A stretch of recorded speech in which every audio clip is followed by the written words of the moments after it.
there's a thing happening or not. Is there anything happening in our world that we want to share? Any events outside of for locally Louisville? If you are trying to support a community event that's happening, once a month through the summer. Well, I think once every few weeks. I'm not sure what the schedule is. You have to go to Vocal's website. But Vocal Kentucky, right here, right in our hometown, is doing the shower event. This event is different. It's for our community. I don't Mhm. believe in a lot of things, okay? I absolutely don't believe that we should dictate people taking showers once or twice a month or every now and then. But because the city has been so kind to make sure we had funding, Right. make sure our folks know that they can go take a shower and get some clean clothes, get some food. And tomorrow, there's a shower event happening at Vocal Kentucky, right there, 723 South Brook Street. Yeah. That is for the community. If you have resources, if you have anything out there that you would love to give to our people, access to therapy, access to grief spaces, access to doulas, access to all the things, get it to them because they're not going to get it on social media like this. They don't have the privilege all the time to be able to sit in these spaces, right?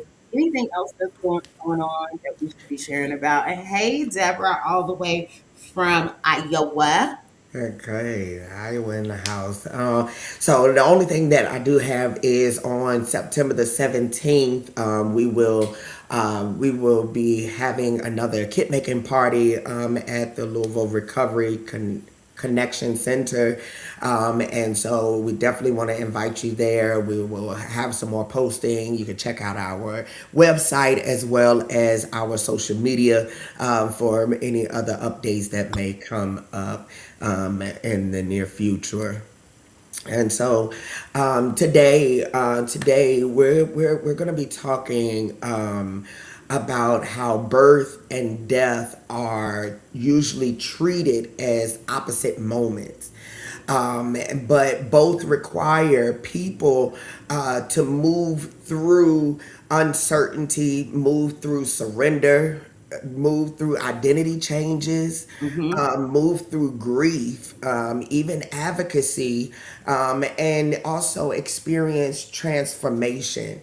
And so Hmm. we got two wonderful, beautiful people that are here that are going to help us to explore not only what begins and ends, but also what happens to people in the in between space. Yes. So you said we're gonna bring them on separately, correct? Yes, so we are definitely gonna talk about the first one first. We're gonna bring Jasmine on. Jasmine, when you come and join us on the stage, see she walked in. Y'all like how I Okay. said that she Hey everybody. Yes, McGill. Jasmine, Hey. can you share with us first what your role is in our community and where you work, if that's okay? Um, Mhm. But if you could please share your role, and then we'll get to chopping it up for a second. All right. Well, hello everybody. I will never go live, so this is all new. So bear with me. But I'm Jasmine. I'm founder of Birth and Beautiful Journeys. I'm a birth and a postpartum doula. I do a lot in my community, advocating for women and families. Um, I would say for me, birthing makes people think that all you do is catching the baby. But I will say that it's definitely more than just that medical event. It's life changing, just like Ryan was saying. Whether it's your first child, whether you're experiencing your first child after a loss, whether it's a high risk pregnancy, or simply just looking for somebody that wants to walk with you during the process. My goal is just pretty much to just be there to remind them that they have the strength within them Yeah. and there to advocate for them, make them feel informed and confident. And so every birth story matters, and every one of them is unique. Well, thank you, Jasmine, for opening up with that. And I wanna kick it off and ask a question because I'm a person that experienced birth, right? Hmm. And I love that everyone has a story. But Hmm. now that we're talking, and like I said, I have, I'm in relation. One of my very good sisters is a birth doula, and I get an inside view at times on some of the things that she's navigating. But really, she's learned more about systems too in her role. Mhm. I think Mhm. I want is, we do describe the birth as an arrival of a joyful beginning, right? Mhm. But Mhm. what may also be ending and changing or being grieved when within the person giving birth, because I think about that, right? Like it's us bringing in a life, but what else is happening during that process, and why a doula and Mhm. not a nurse practitioner or a surgeon, or you know what I'm saying, Mhm. a Mhm. obstetrician? Why doula when we consider all of those things? First, I want to say that question was so powerful. I had to think about this answer, but I think that because birth isn't just about the arrival of the baby, it's bringing new identity, not just to the baby, but to the family, to their career, to their relationships, to their routine, to their independence. I mean, you kind of name it. Your whole life is changing in that moment. Um, and it's like, I don't know, some people are used to working first shift, but when you have this newborn baby, it's 24/7 around the clock. Mm, So it's a different process and getting used to that. And whether or not, the grieving part can come in as they wish their own mother or father was there, or if they had a miscarriage and now they have this baby, they're missing the baby that could have been here experiencing. So mm, you just never know um, what a person's story is, and just being able to, you know, allow them to first of all express themselves. Whether it's from a difficult birth, infertility, pregnancy loss. Um, it could be a lot of emotions like joy, happiness, fear, doubtful, but mm, also like that grief can settle in. And as doulas, my role is to make space for all of it. mm, Mm. My role is to remind the parents and the families that are transitioning that you're human, and you don't also have to be in a space of feeling ungrateful and grateful at the same time. You're human. yes. Um, and I think that healing begins when they no longer feel like they have to hide that part of them. Mm, You know what I'm saying? Like they don't have to be able to pretend that they're in this moment, that they're happy. You know what I'm saying? They can have all the emotions they want to have in that moment, and being able to advocate for them, and whether that's with the family that's in the room, with the medical staff, and letting everyone know, like, this is what's happening. Can we give space for the mom? Can we give space? You know, it just really depends on, of course, the family, but I yes. think it's also a part of knowing your client prior to the baby coming. That's Mm, the that's the that's what the prenatal time frame comes in at, where you get to know the family, you get to know mom, dad, whoever's going to be present, or if it's just you and the mom, you just getting to know that person to know how to set the atmosphere in the room. mm. Okay. So I want to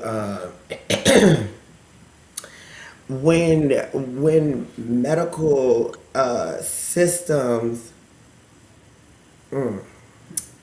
when medical systems and family members fear or even outside expectations become louder than the person giving birth. Hmm. What does it look like for a doula to be able to protect that person's voice and agency without taking over their experience? Mm, The most beautiful thing you can do is have a plan. Okay. Granted, every every experience is going to be different because you don't know what's going to happen medically during labor. But I say having that plan and sticking to the plan. If baby and mama's doing well, I have an example. If baby and mama's doing well, and it's been over 24 hours, and they've been induced for over, let's say, 10 hours. The doctor's gonna want to drill it in. We might as well just go ahead and take this baby. This baby's not moving. You know what I'm saying? It's not getting positioned. We need to be at a certain level. We're not there. For mom is saying, absolutely not. This is my plan. This is why I want it here. The numbers are great. Baby is fine. I'm fine. Let God do his thing when it's time. Right. So time can pass, keep passing and keep passing. This is a true story. Keep passing and keep passing. And baby's still not here. But baby and mom is healthy. Mm. Okay. So Process. my role as a doula is let's get mom up. Let's walk, let's do positions, let's do all these things. And so when baby is ready, baby's gonna let us know. Well, baby got ready, baby let us know. It was here in a matter of seconds as soon as we sat down. Oh, wow. Baby was healthy, mom was healthy. If I would have overstepped mom or overstepped her plan and allowed her to use her voice, then they could have took that baby in a C-section in less than 15 hours ago. But because I listened and I advocated for the mom while she was having contractions, her plan came through and it was successful. So when she can't speak during her contractions or when she can't speak because she's in so much labor, it's my job to advocate her plan that we have already priorly discussed to show up for her with family and with medical staff. Period. Okay. I like that. Okay. You know, I do have another question, but I think I'll bring it back around when we come back to bring it back to the table. But I think it's going to get deeper, and I see people joining. Please feel free. Jasmine is coming back on, you guys. But please feel free to jump in and ask questions. Maybe this is your first time learning. We have questions, but we're open to seeing the question and pulling it out, okay? Jasmine, we bring you back, girl. Don't go out there and start Okay. to deliver a baby, because I told you. Trust me, I'm not at this moment. Not at this moment. Listen, Lola will be real quick, like, hey, sis, I gotta go in. I'm like, first of all, what about me? Right, and it happens that quick. It does. But yes, we're gonna bring you back, Jasmine. We're gonna Okay. bring on our next guest. I can't wait to deepen this conversation. Yes, indeed. Um, whew, okay. Okay. Let's I'm get ready. into this next talk, right? Listen, this is getting juicy. It's It getting started off juicy. good, and I actually learned something. Again, I've learned something that I did not know. I've never known. I knew about duels, but I didn't know that it got so. It can go in depth like this. So I'm pretty excited. We do thank Jasmine for what she has poured into us thus far, and Yes. then we got another beautiful person. But before we do Listen, that, let me make sure. okay, I think that my friend is watching. Let me be correct. Dula K. Okay. Just want to okay. throw that out there before she comes for my throat. But let's look. And I see Jasmine laughing off screen. So Jasmine, make sure we calling you by your right name too. Okay. I don't need no problems. Okay. Um. But yes. So Darnell, I am y'all. When I tell y'all, I'm geek. I'm like super geek about both of these individuals. But having them first come around to talk about doula care, have y'all ever heard of a deaf doula? But I didn't came in all like serious. You ever You heard gotta of get. a deaf doula? Ryan, you heard of a deaf doula? I have not. Listen, it's a whole thing. Bring Darnell out here so we can All talk. right. Bring. What's up, Donnell? What's happening? What's Nothing. happening? Look Glad to how be. cheesy. You see all my teeth. Me Okay. too. You know, and I feel like Everybody it's got so much beautiful pressure. teeth I on feel like you here. put too much pressure on the people and on me. You like a deaf doula. Okay. Oh, now I got to deliver. Okay. Yes, you do. Hey. Look, we got somebody in there. Tequila, she came in and said, "Yes, I have one." Oh, look at that. Yes. I love Stephanie, that. yes, ma'am. Look, y'all, it's coming through. I Yeah. love Brittany, hey. All right, y'all. Let's get in this conversation. So, as we did with Jasmine, I, can you tell us what your role is? And you know what, Darnell, I'm trying to be. You have clips on your platform of how we talk about death, and it is such an uncomfortable conversation. So I'm sitting here laughing because we It's haven't it had should this. be fun. It should be fun though, right? Like we should be able to laugh when talking about death, right? But in short, I always say, so Jasmine brings them in, I take them out. So it's sort Oh of, my. it's sort of like an ushering of just ushering the folks home as best as I can. I'm there for the to support the person that's dying, the family after the death or during the death or during the dying. I mean, and at the end of life, essentially, that's the short version of it. I mean, and the longer version is that I'm a writer also, and Mhm. so a lot of what I want to do is help people to tell their story before they die. And so Mm. I want to, like, we all have so much, like we've lived this life, right? And however amazing it was, however hard it was, and I think we have so much that we can leave behind. And so my goal as a death doula is to one, support them at the end of life, but also to help them leave that story here too. Because I also Woo. think, we should just die empty. I think we should die and have Mm. nothing in there when it's time to go. That's right. And even in the comment section, Stephanie Woo. said that it takes a special person to walk people home. Uh-huh. That's And then Dula K, that's who I was talking about, y'all, that came from my throat. She said, love that a man is in this role. I don't see that often. And she is right. yeah. Hmm. Yeah, it's strange though. Like I never thought about it. I learned. I won't say learn. I watched my grandma do this work, and we black folks, right? So like this is work that we've been doing since the beginning of time, and Mm-hmm. the term death doula is kind of new, but the work isn't. I Mm. was doing this when I was 12, right? Like I watched my grandmother died, never hearing what a death doula was, and she was this long before I came along. This Mm. is just what we do to take care of family. I had the first time I helped somebody die was because I was with my grandma, and I had a cousin who came home to die back in '94, Mm. and she said, I'll take care of you, and I was going to be there anyway because it was my grandma, and black boys and their grandmas, and Most definitely. right, grandmas are special beings. And I was like, well, I'm going to be here too. So it was me and her taking care of this cousin, and it wasn't a job. It's just of course, this is what we do for family. And Mm. so even to what Stephanie said in the chat, like it takes a special person to walk someone home. I don't know, like I do honor that, and I hear, but I think we've all done this work on some level. I was So just gonna say I that. don't want to discount that. Like when I I was start gonna telling say, people, are like, I don't know how you do what you do, and I'm like, you've probably done it too, I and was gonna say maybe it I wasn't. witnessed it. I Yeah. witnessed someone in the chat to Kayla. I know I just be throwing people out. They be coming for me, y'all. When I throw them out there, they text me and be like, "Really?"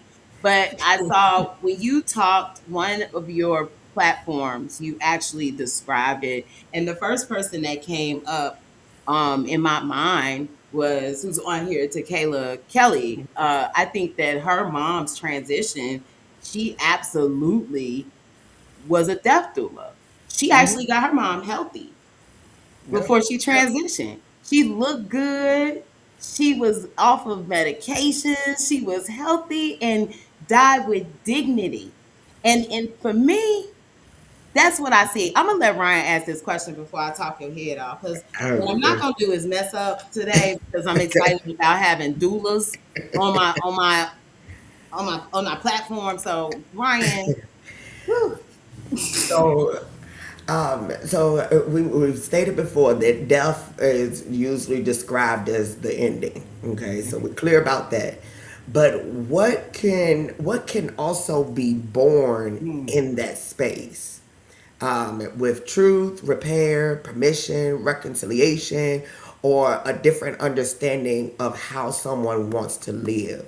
So what can be born in that space? Yeah, that's a great question.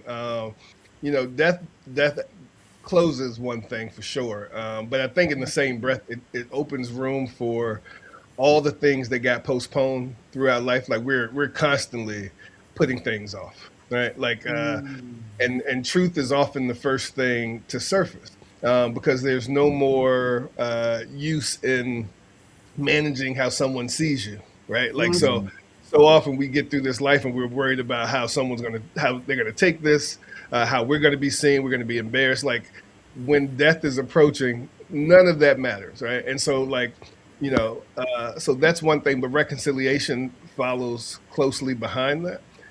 Not because dying makes people better, but because it strips away the excuse of later. Like I honestly don't think we know we're going to die or that we Mm. think we're going to die, just because of how differently we live, right? Like we all think we have this later. Like I'm sure everyone in this chat, everyone that's watching this, and you two included, we all know someone, at least know someone who knows someone who just dropped dead, right? Mm. And My thought they goodness. had time. We thought we were going to grow old with these people. We thought we were going to see them when we were 80, but later doesn't exist. And so it kind of strips away that later, and then permission, right, shows up, permission to stop performing, uh, Mm. stop performing strength. One again because we are black folks, and black folks. How often you hear people say, "Oh, I need to be the rock for so and so." Uh, I'm the strong one, or I need to go and go to the funeral to make sure that I can hold these people up. Like, who told you that? Who told you you had to be that person, right? Mm. Um, and so, but also stop performing that, you know, that we can say the resentment out loud and to grieve a relationship that was gone before the body was. Ooh. Um, and I Wow. think what's harder to name and maybe more important is the different relationships with life that opens up for everyone still standing in the room. Mm. Um, like watching someone die tends to reorder what people think they're allowed to want. So like urgency becomes honest instead of anxious, and people start telling the truth about Hmm. their own lives while they still have time to. Mm. At least for a short time. For that moment. Yeah. Sometimes we crawl back into those lives we came from, Mm. and that's the hard part for me to watch. Is watching folks change and become so much better at doing this life thing and this grief thing and this death thing, and then suddenly we're back to pretending that we have later and that we have time. Yeah. But Yeah. none of this is guaranteed, right? Like, proximity to death doesn't automatically produce meaning. It just removes like this cover story. So what people do with that exposure really is sort of up to them. Mm.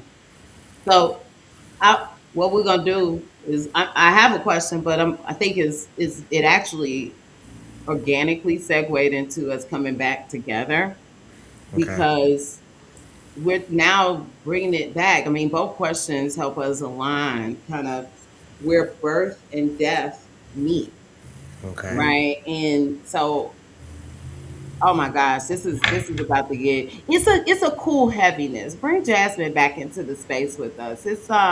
I want to acknowledge something. I want to slow down and pause. You're doing you guys are doing something that we don't do often. We only wait until the birth is about to happen or the death is about to happen. And even when I say about to happen, it's we know someone who's sick. So we go into this thought of what are we going to do to prepare? This is when we Mm-hmm. start having, or we know someone who's now, don't trip. They're in their third trimester. Now because you're showing, now we want to show up and be like, hey, what do you need? Not in the first, not in the second, in the second Mm-hmm. sometimes, but that third trimester, we like the birth is about to happen. Let's have a party. Let's do it. So now I think about there was a question that was for the deaf doula in respects to the role, but It's about walking with people. You know, Mhm. we do have a question about where do birth doula and death doula mirror one another, but I think the actual question is, what has it been like, and what has it taught you both as you walk with people? That was gonna be my question. Where's mine not? Look, we be having serious. So when you walk through people, what has it taught you on how we should, not even should, or how living? I'm gonna even take all of that. What has it taught you about living in your roles, walking with people? And you could just naturally flow back and forth in conversation so we can engage. And we may interject and throw out what a chat. Somebody might ask a question. There was something relevant I do want Darnell to pay attention to. Was there's someone in a comment, I can't remember who said it, but said they needed a death doula after the death. That's what they thought the process was. So help us bring all this in and still kind of stay engaged with questions we might find in the chat. But what has it taught you? Yeah, I can go. For me, one of the things is that I I've learned that there are so many goodbyes that we experience long before we get to that final goodbye, that long before we get to the death, and and we don't acknowledge any of it. And so my full time job is I write television for kids, right? So this is what I do as work. Um, and so what I've been able to do is look at like these people that I'm walking toward this final transition and say, well, what did you get wrong in life? And even ask them, not just watch, but ask them. Mm. They say, I didn't pay attention to any of that, or I noticed they did. Mhm. Like the things that we've been experiencing grief since we got here, right? I mean, as humans, Yeah. uh, just as humans, and so as children. So summer just came, right? So we have to grieve the loss of these relationships that we built over the school year, and we Wow. don't do that, right? Summer ends, we got to go back to school. That's a small grief. Mm. We're turning, 5, and it's sort of like, oh, and it's this big milestone, but there's an identity that I'm losing, before this, and throughout life. I just went and spoke to I did a keynote for a business conference, and they were like, "Oh, we want you to do a speech for our marketing and insights team." And I was like, I have no idea what the hell that is not my forte, right? And they were like, "No, but we think you might have something to say." And I was like, "All right, I'll come in there and talk about death if y'all are fine with that." And my whole keynote was about death, but how everyone in that room, like a lot of them had been laid off, a lot of them were Mm, going through transitions at work, and it was like, yeah, there's a lot of grief in that, and you don't grieve, you never got to grieve the part of you that's lost. Like, who are you mm, without this Mm. title that you used to have, right? Mm. And so I think, like, so what I've learned is that we have to pay attention to the smaller things. Like, there's even an exercise that I like to do at each day is, one is I write down like what I've lost today. What mm. did I lose today? But also what's still here. And sometimes Mm. that's just two sentences. Today, you know, I lost my job, but I still have, joy. Whatever the thing might be, because I want to pay attention when I get to the end and say, oh, I've been saying goodbye for a long time. Um, Mhm. so this death that's coming, it's all right. I'm good. I'm prepared for this. But the people who don't do that, the people who don't pay attention to it, but who don't recognize the little griefs, they get to the end, and it's a struggle. It is hard. It's Can a you fight. speak to that real quick, Darnell? What Takayla just said about something she's experienced. Can you just give some feedback? Hmm. I know you're not Um, watching. We are, though. It's no, okay. I'm reading now. My first time hearing of a death doula was after my mother. I never talked about it with anyone. People are quick to judge and call things fake. No, yeah, I mean, listen, I hear it all the time, and I think like it doesn't bother me. I don't care what people say, but I think it's important to know what works for you. Like I said, this is work we've been doing. This is us taking care of Hmm. us, right? And so for people to think that that's something that's fake, and because we know we need it, you know, Mm-hmm. how often somebody Mm-hmm. dies and they're like, oh, you know, we all on social media. I ain't got nobody but me, you know, and ain't nobody Mm-hmm. looking out for me. And it's like, oh, but I'm looking out for you. Or even in the medical system, like the way I have to go in and advocate for patients Mm-hmm. and my clients. And I know you know, Jasmine, like the way Mm-hmm. medical teams, like Yep. I'm from Charlottesville, Virginia, right? Just a quick little stat. Come on, VA. Come on, Virginia, right? Richmond. Okay. Uh, Right, right on. Yeah. And so, you know, we have it's an incredible place on paper, and we have one of the top hospitals in the U.S. And it's a medical school that trains some of the greatest doctors, they say. But about 10 years ago, there was a study done that showed that 30% of medical school students at this top 100 hospital didn't believe Black people felt pain on the level as of their white counterparts. Mm-hmm. And so this goes from babies in the NICU that Jasmine might be working with, yes. to people Yes. dying Yes. and so people we're under medicated, over medicated, not trusted. And so if I go in and advocate and someone's like, "Oh, that's I don't trust a death doula," okay, well, that's fine. Maybe you don't need one, but there are people who do, and I'm glad to be there. And especially so many of us are dying alone. Like I'm Yes. so grateful that Tequila was there for her mom. You know, it's like because there are a lot of people.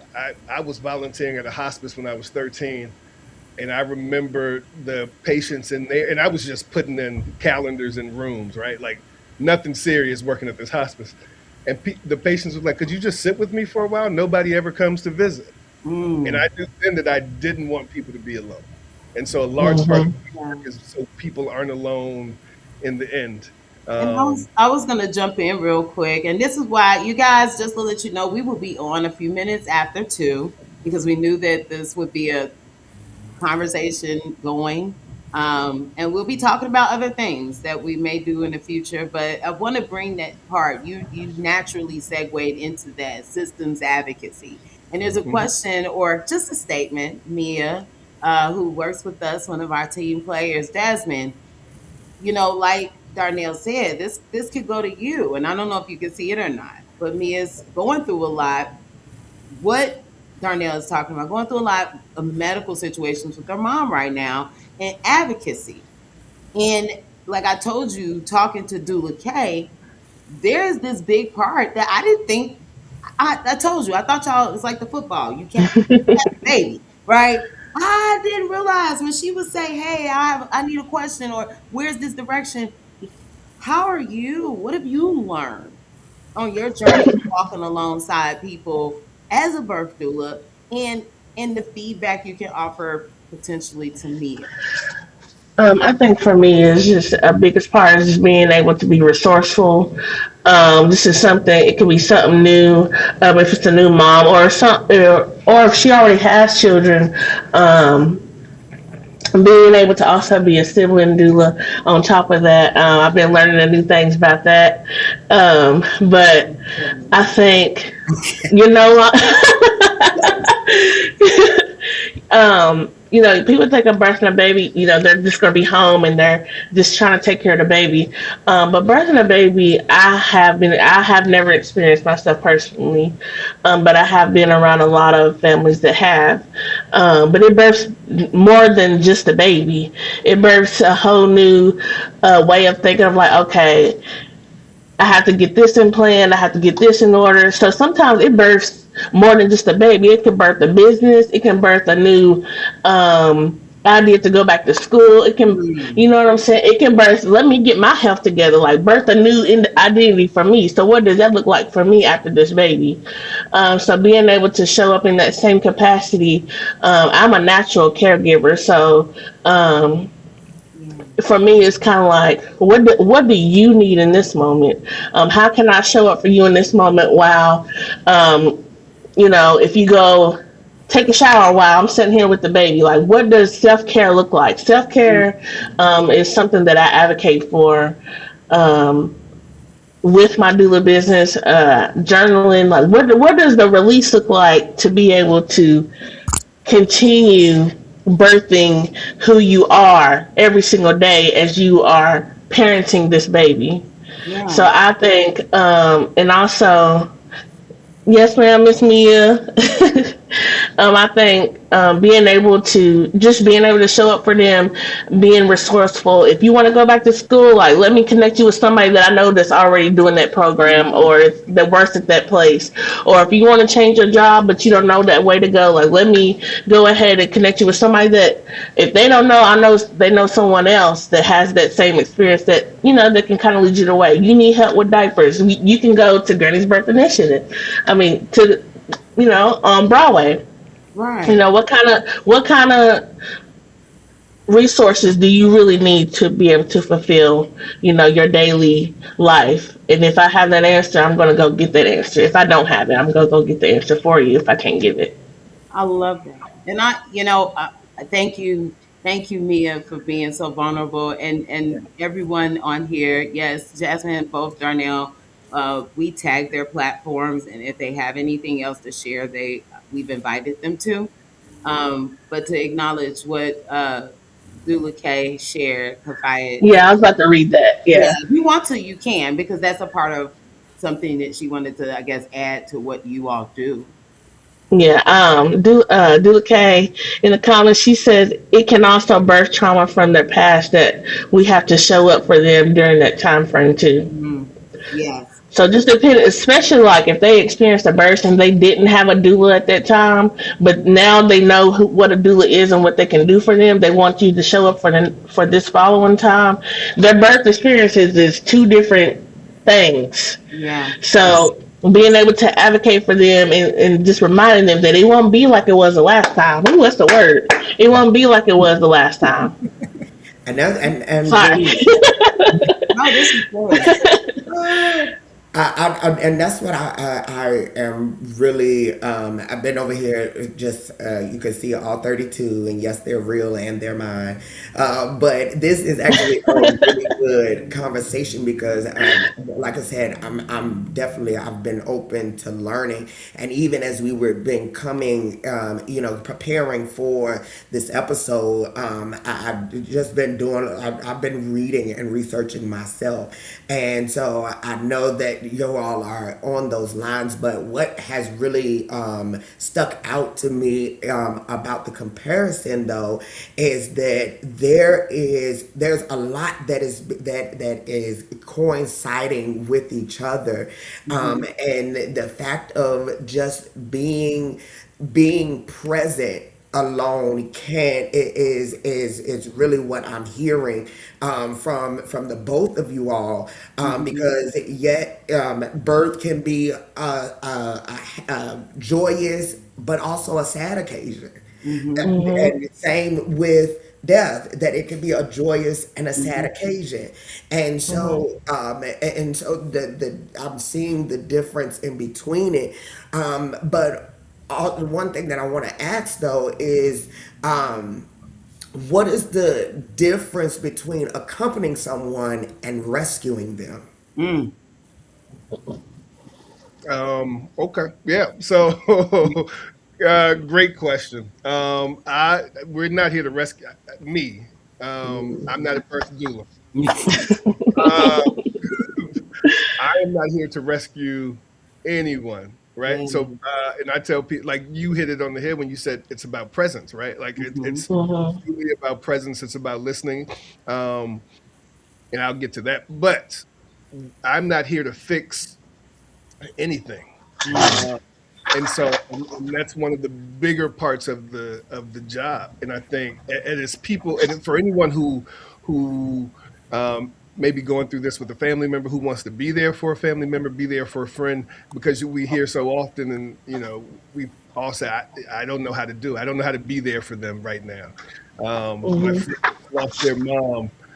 I don't know what to even say or do. And it's like, you don't have to say or do anything. You just Mm. have to show up.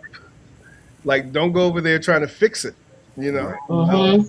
Because most of the time, there's nothing that can be fixed. It's just That's right. you just need to be present, and you will find that presence is so much, Yes. and we think it's not enough, but honestly, we've never really given it. I was in undergrad. I remember taking an effective listening class because I thought it was going to be, this easy A, and got in there and I was like, Absolutely not. listen, 2 days in, I'm like, oh shit, like this is oh, I don't listen at all, and nobody does. And and I think that really helped me. And then now sitting with people, like you can just show up. When the closest person to me in this world, lost his girlfriend, and it was this moment like he called me. He's like, she died.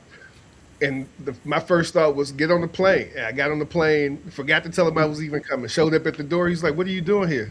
I was like, "I don't know, but I got a bottle of alcohol and I got to I love just sit it. here and do nothing." And I would just sit there, and that was everything. You know what I mean? And so it's that. So their presence is that. But again, not here to rescue, Mhm. but here to just be present and feeling that emotional thing. I think that's what these two things have in common too. It's like even in a medical setting, we are there to fill in Mhm. the emotional part of it, right? Like Mhm. these are parts that the healthcare team can't. Those are their lines they can't cross, Right. and so it's like I get to do that. I get to be there and cross that line with the family, and so it's doing that. Yeah. I would like to piggyback. I think for me, I totally agree with everything you just said. I agree 1000%. Not here to really rescue, but really just here to be present. And if I can do something to help, I'm there to be with you, to walk beside you, to conversate with you, to show you the way, to bring you the people that can help you in this sense. Um, Pretty much like just being there for that person, whatever that can look like. But I won't be able to do it all for you. You have to show me that you can show up for yourself. Faith without work is dead. So you Mhm. have to be able to show up for yourself and advocate for yourself even after this. It's we have to also, me personally, I remind myself, like, still have to keep going. So I have to remind the people that I'm walking along with, you still got to keep going regardless of what's being thrown at you. So what does that look like for you? Like Mia, she sent in the comments something about she has Nine. children and Nine. 9 children and nine. I heard her well. Nine.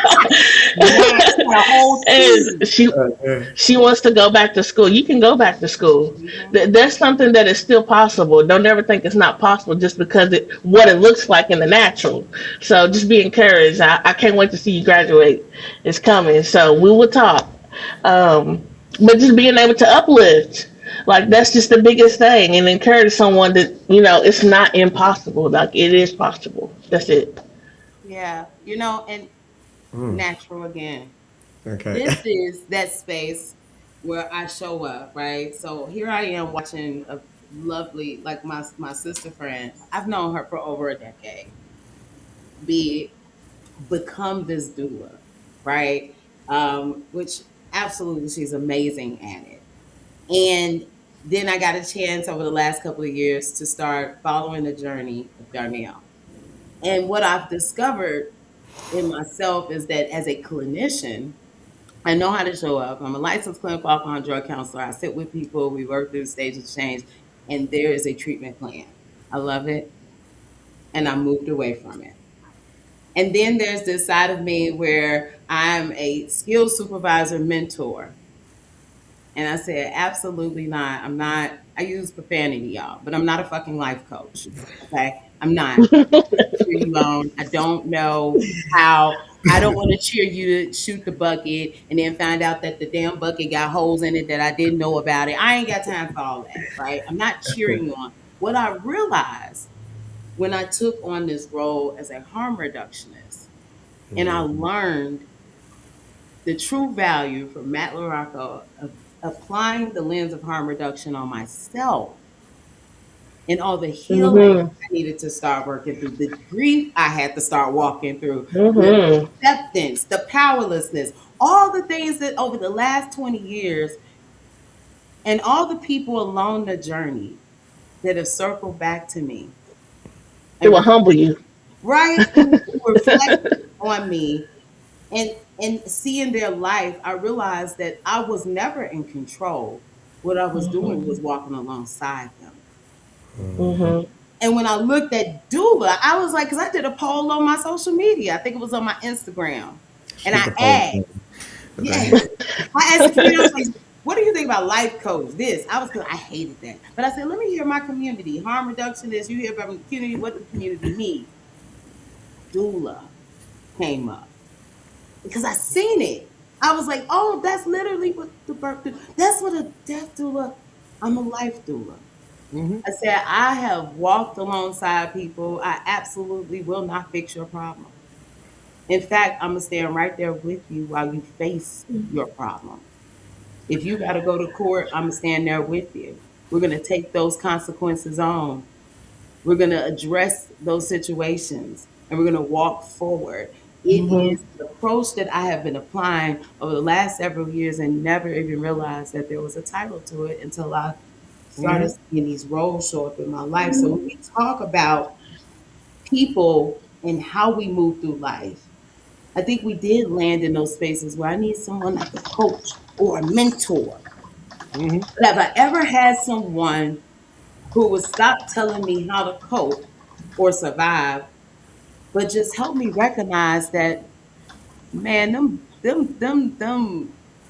there's beauty in those ashes, baby. Mm-hmm. That becoming, yeah, you lost a whole lot of weight because you stopped eating for months because you was exhausted and trying to fix, manage, and control. And Sharita didn't tell you to stop. But every time we met, we got a chance to see that beauty of who you were becoming. And Hmm. so I was very excited that this year I decided I wanted to launch that part of myself. People ask me to be Mm-hmm. a supervisor and a mentor and all these things, and it never fit who I really am in that space because I don't want to give you a treatment plan and I'm not a system by any means. And this Mm-hmm. may last, but it is not supposed to last forever. It lasts Mm-hmm. for a season. So when I think about what you all bring to the table and I think about justice and I think about the fact that in this harm reduction space, we have been working over the last now going into 2 years of doing this podcast on creating a space where we're not tied to showing up right or correct, but we are tied to the truth. Who's missing?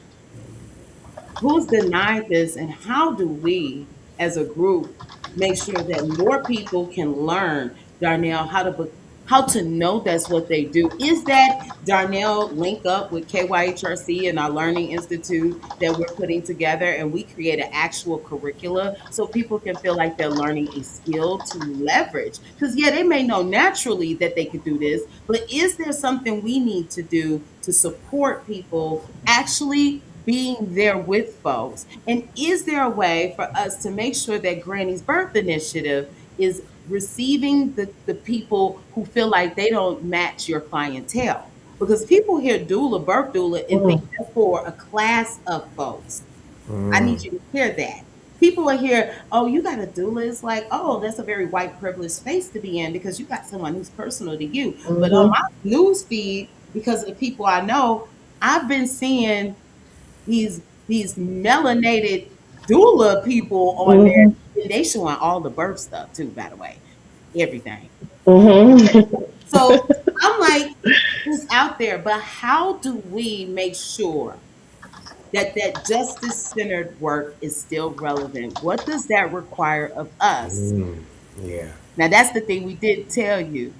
When people come to this platform, I'll be like, listen, what's the next? Oh, no, I mean that's real though. I think it's real. It's all the work is the work. I think so many of us find that just to go back a little bit to what you said, like so many of us find ourselves in this work eventually, but then we look back and say, oh, of course this is where I ended up.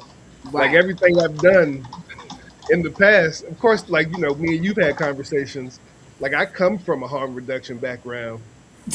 Like my probably, probably first 4 or 5 jobs out of college were in harm reduction. And, Hmm. and years, but a decade before that is when I was helping people die. And but none of these things to me were connected. Like none of it was connected. Mhm. It wasn't until about maybe 10 years ago, and someone said, I'm sharing these experiences with a friend. And she says, "Oh, it sounds like you're a death doula." And I thought, well, what the hell is a death doula? Right. And I look it up and I Google it and I was like, oh shit, this is everything I've been doing Right. since I was right. And so it was like, oh, okay. And so, yeah. So I think, for anyone who's listening to this, like, again, we've been doing this work, and this title has, I think it has like really fucked us up a little bit, Yes. birth doulas and death doulas, and in a way where it feels so out of reach, like you said, like there are Mhm. people who say, come who hit me up, how can I get a Mhm. death doula? And I'm like, oh, you just ask, and and me personally, and again going back to the business part of everything, I'm not a business person, and so I've never been able to charge people who are dying to help them die, I was Right. right? just And about to so ask so that. so it's like I they're like, well, how much do you charge? I'm like, nothing. If as long as I don't, if I have to come somewhere and fly somewhere and do this, that's a different conversation. But I can help you from wherever you are and wherever I am, and help you get through this, and that's not a charge. And so I think the justice part and that part is just like making sure that people understand that, and Okay. going in there like you know how to, y'all know how to build trust in community, and so it's just going into the community and showing up. Like I'm always with folks now, and people Yeah. like I come from,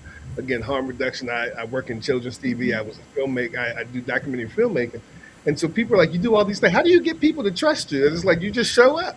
Why haven't they trusted you? What have you been doing? What have you been doing?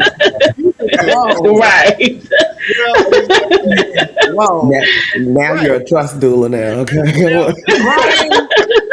Just like show I up. just show up, and they're like, oh, honestly, I remember putting out I did a documentary a few years ago on Black mental health, and I put it out, and it was like, oh, this is something we need to talk about. I'm not a clinician whatsoever. I didn't go to school for that, but I knew how important this conversation was. And suddenly, I kept getting calls from schools of psychology and these colleges and universities saying, could you come in and teach a class?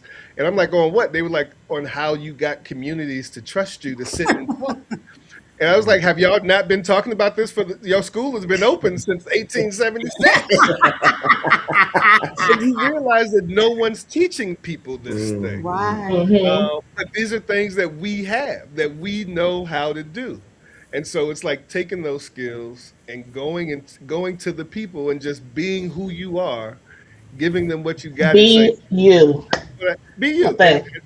Being And you with a price tag. So this is hear the about thing service. we learned in harm reduction, Darnell. And I'm gonna tell you, I agree. I agree with Jasmine. I agree with you. What I also learned is that there is opportunity. Yeah. In the way of meeting people where they're at, it doesn't mean the opportunity is a $240 session and you need to pay for it. It's Mhm. how we leverage the spaces we're in. And what I've learned how to do is justify the means. People, for instance, I go to this place called Recharge Louisville here in Louisville. It's $199 for me to get a 2 month thing, and I get a $99 that I pay for a guest. And I can use any of these services, which includes a TENS unit that is strategically used on my body. I get to go in the sauna, infrared sauna. I get to do a Yes. rolls. I get to do all these things. You know how I chose to tell people about this service? I asked them first, have you ever done physical therapy under an insurance plan? And have you ever had to pay a copay, $25? They required you to go to do physical therapy twice a week, a copay of $25. You know how much I was paying a month to go to physical therapy? $200. Guess who back was still all jacked up? So yeah, I could walk in and tell you, hey, you should go to Recharge Louisville where they're gonna have an energy mat. It looks like a little mat that you Mhm. plug into the wall, and you'd be like, I ain't going to pay no 200. But when I make you Mhm. look at the costs that you're putting in to something that the doctor tells you to go do. Hmm. So when you talk to people about funds and what they're willing to do, I know people pay $10 from their Medicaid for a session. I also am very aware that sometimes people don't need therapy. How do you think that they came up with things like EAP, Employee Assistance Program? In some employee Mhm. assistance programs, you get 6 visits free. They're not free. They came with the organization that paid into a plan, but you get six Mhm. visits free. You can go to them 6 visits and talk about an issue that all you need was a little cognitive behavioral therapy and you could work through it. I've done it before a couple of times through different insurance companies too. Because I was like, 6 visits, 12 visits a year, I'm good. Thank you. Mhm. Right? You Hmm. paid for it.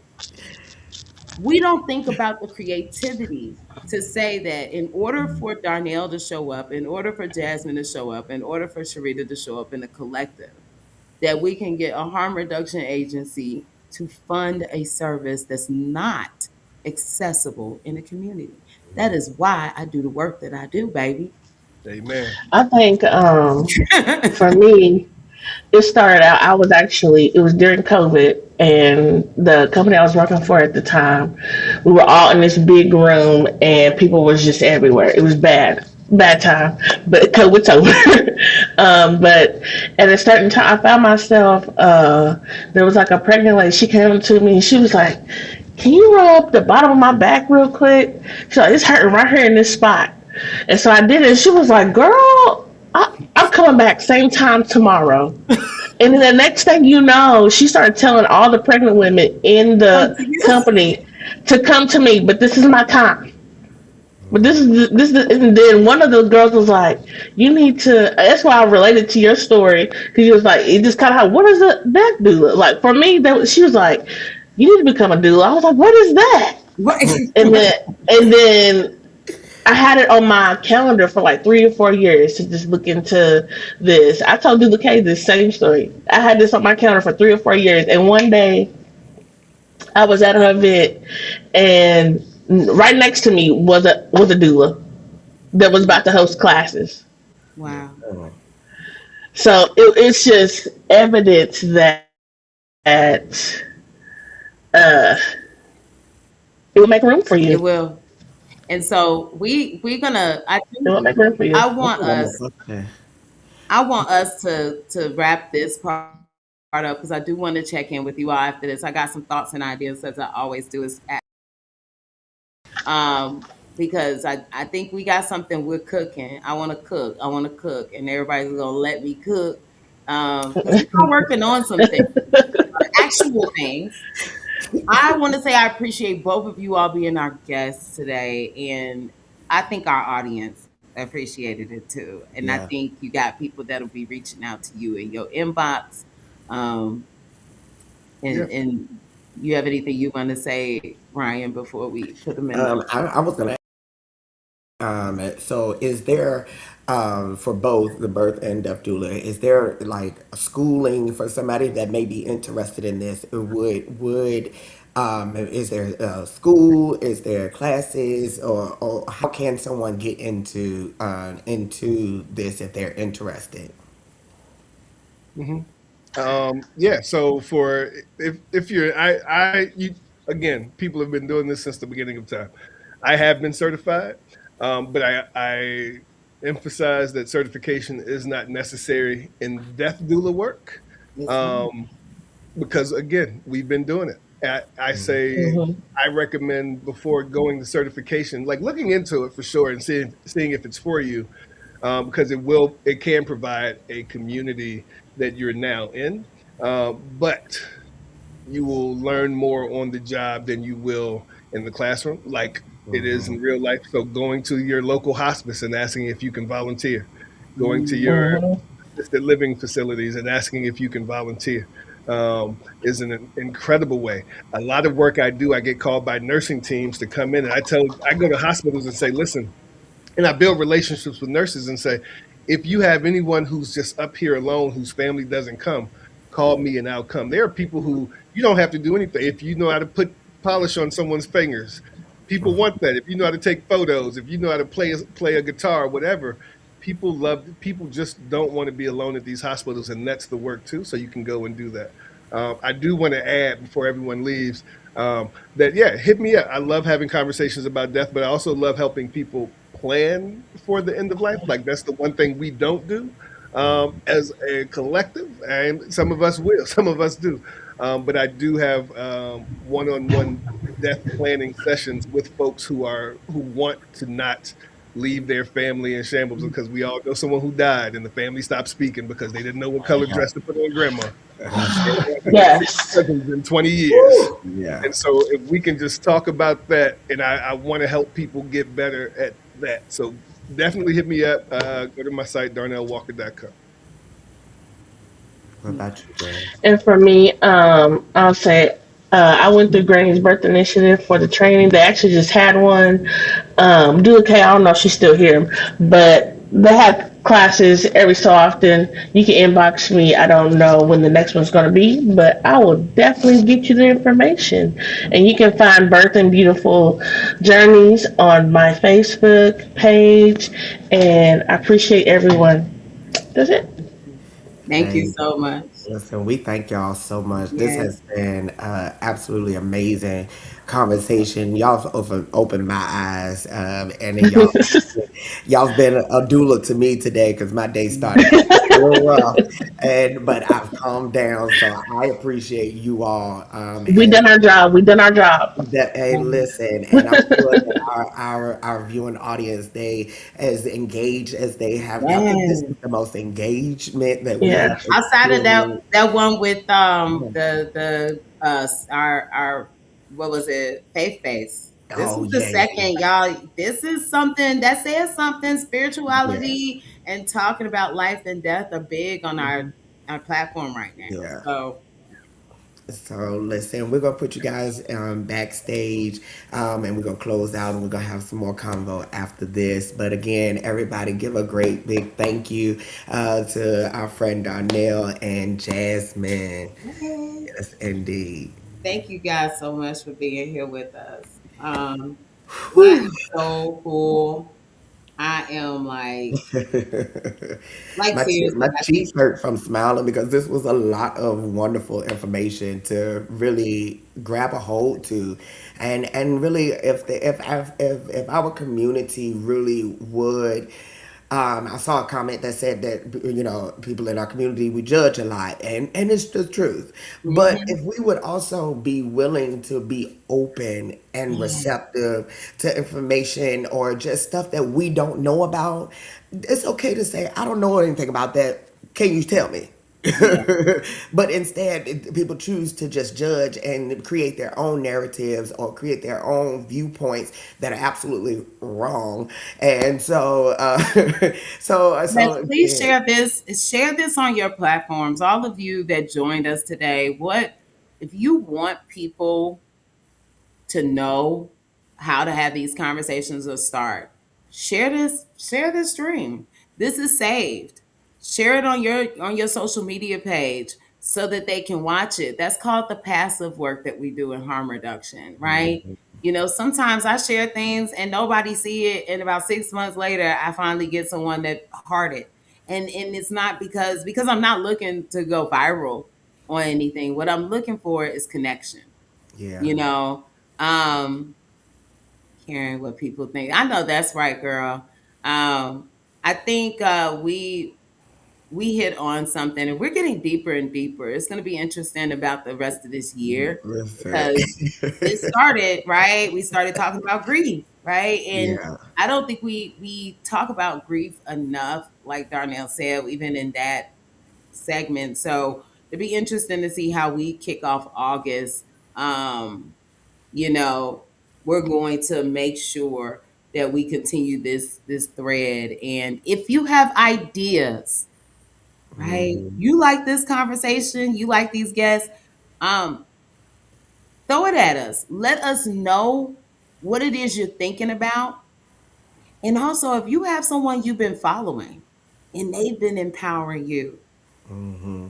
Give me that, send me their social media stuff. I told Ryan about Darnell. I was like, I sent him one inbox one time. He responded to it, and I said, I'm just, it's a crap shot. I mean, he don't have to, and he has enough people to engage with, and he responded. So take a Same with that. chance. And Same Jasmine, with that. Ryan, You said yes. I'm ready. Let's go win. Okay. yes. So you guys take a chance, take a step, take that risk. If there's someone you like, you know what, this has been helpful in the conversation. You kind of see what's going. Look at some of our past episodes and see where we're going. The post is I feel it. So Yeah. Ryan, you gonna take us on out of here? Hey, listen, everybody. We want to thank you, um, and we invite you. Even though that we are going off the air, you can still send in your questions, your comments. In fact, your questions and comments are very, very much so valued and appreciated. Again, hit that like and that share button, and listen.